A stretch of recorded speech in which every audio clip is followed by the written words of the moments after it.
Vamos dar uma olhada de perto num fundo imobiliário que muita gente conhece, o Vinci Logística, o famoso VIG11. A ideia aqui é fazer exatamente o que um analista faz, sabe? Abrir o relatório gerencial e pescar as informações que realmente importam ali dentro. Sabe quando a gente abre um daqueles relatórios cheios de gráficos, números e um monte de termo técnico? Pode assustar um pouco, né? A gente fica se perguntando, tá, mas por onde eu começo? O que eu preciso olhar aqui no meio de tanta coisa? É exatamente isso que a gente vai fazer agora. Usar o VILG 11 como nosso estudo de caso. Pense que a gente vai seguir o mesmo passo a passo, o mesmo raciocínio que um profissional usa para entender a saúde e o potencial de um ativo. Beleza, vamos começar pelo começo, pelo básico do básico. Primeiro de tudo, quem é esse tal de VILG11? Pensa que é tipo um primeiro encontro. A gente precisa saber a identidade, o RG do fundo. E tá aí a identidade dele. O nome completo é Vinci Logística FI e na bolsa a gente acha ele pelo código VILG11. O próprio nome já entrega o jogo, né? Ele atua no setor de logística. Ou seja, o negócio dele é investir naqueles galpões gigantes, centros de distribuição. Ele já tem um tempo de estrada, viu? Começou lá em dezembro de 2018. Ok, identidade checada. Agora vem a pergunta que não quer calar. Ao se tornar cotista do VILG11, para onde o dinheiro vai? Onde ele está investido de verdade? Bora abrir o capô desse fundo e dar uma espiada? Olha só o tamanho do patrimônio do fundo. 1,7 bilhão de reais. É dinheiro, hein? E o gráfico mostra bem onde essa grana toda tá.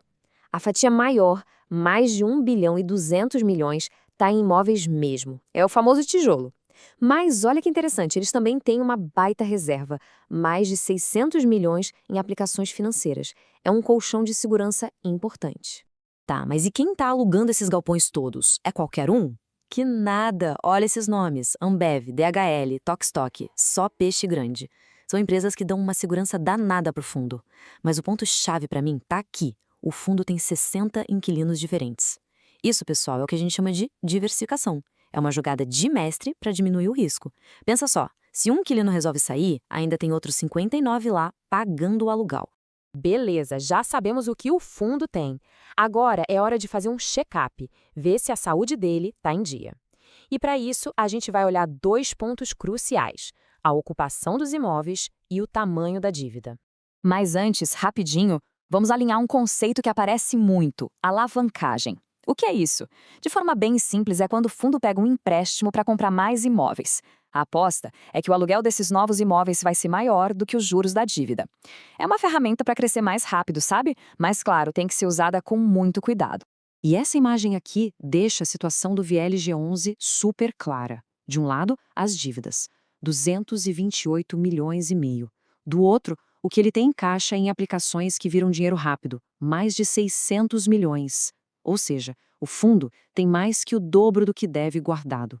Isso é o que a gente chama de uma posição financeira, nossa, muito confortável. Agora vamos dar um zoom nessas dívidas. O custo dela está ligado ao IPCA, que é a nossa inflação oficial. O que isso significa na prática é simples. Se a inflação sobe, os juros que o fundo paga na dívida sobem também. É um ponto de atenção, algo que o gestor tem que ficar de olho o tempo todo. Falando da saúde da operação do dia a dia, a gente volta para aquele número mágico, 60 locatários. A vacância, que é o grande pesadelo de quem investe em imóveis, é basicamente o espaço vago que não gera renda. Com tantos inquilinos, o risco se espalha. Se um sai, o impacto no caixa do fundo é bem pequeno, o que deixa a receita dos aluguéis bem mais estável. Ok, já vimos o que tem dentro do fundo e se ele é saudável. Agora, vamos para a pergunta de 1 milhão de reais. Beleza, mas quanto custa para entrar nessa? E quanto que isso aí pode render no bolso? Para saber se está caro ou barato, um indicador que todo mundo usa é o P sobre VP, ou preço sobre valor patrimonial. É como comparar o preço de um produto na prateleira com o valor real de tudo que tem dentro da caixa. Se o resultado for menor que 1, é um sinal de que pode estar em promoção. O mercado está vendendo por menos do que os ativos realmente valem. E olha só o P sobre VP do VLG11, 0,90. Traduzindo, é como se a gente pudesse comprar uma parte de todos aqueles galpões e inquilinos de primeira linha com um desconto de 10% em relação ao valor patrimonial deles. É um número bem interessante, né? Agora, vamos falar do que pinga na conta, a renda. E para isso, a gente olha o Dividend Yield, ou DY. Esse indicador mostra o retorno que os dividendos dão por ano com base no preço da cota. É, de forma bem direta, o aluguelzinho que o fundo paga para quem é cotista. E o número do VILG11? Tá aí na tela, 9,6% ao ano, com base na última distribuição. Para a gente ter uma ideia, esse é o retorno em aluguéis que o fundo está entregando. É um valor bem competitivo se a gente comparar com outras opções de investimento por aí. Certo, juntamos todas as peças do quebra-cabeça. Vimos a identidade do fundo, o que ele tem, como está a saúde financeira e qual o preço dele. Agora é hora de dar um passo para trás, olhar a figura completa e fazer aquele raio-x final. E aqui está o resumo da ópera. Do lado positivo, os pontos fortes. Um portfólio super diversificado com inquilinos excelentes, muito dinheiro em caixa para dar tranquilidade e, claro, está sendo negociado com desconto. Do outro lado, os pontos de atenção. Uma parte da dívida que vence logo, uma posição relevante em cotas de outro fundo imobiliário e aquele custo da dívida que pode subir se a inflação apertar. No fim das contas, o que a gente fez aqui foi usar um método. A gente olhou a identidade, o portfólio, a saúde e o preço. E o mais legal é que esse mesmo roteiro serve para analisar qualquer outro fundo imobiliário. É uma ferramenta para a gente tomar decisões com mais base, com mais informação. Resumindo, a gente viu um fundo com imóveis ótimos, inquilinos de peso, uma grana boa em caixa e ainda por cima com desconto na prateleira. Mas também tem seus pontos de atenção, como a dívida ligada à inflação. Para fechar, fica uma reflexão. Depois de ver tudo isso, que outra pergunta poderia ser feita sobre esse fundo? Talvez sobre os planos de expansão?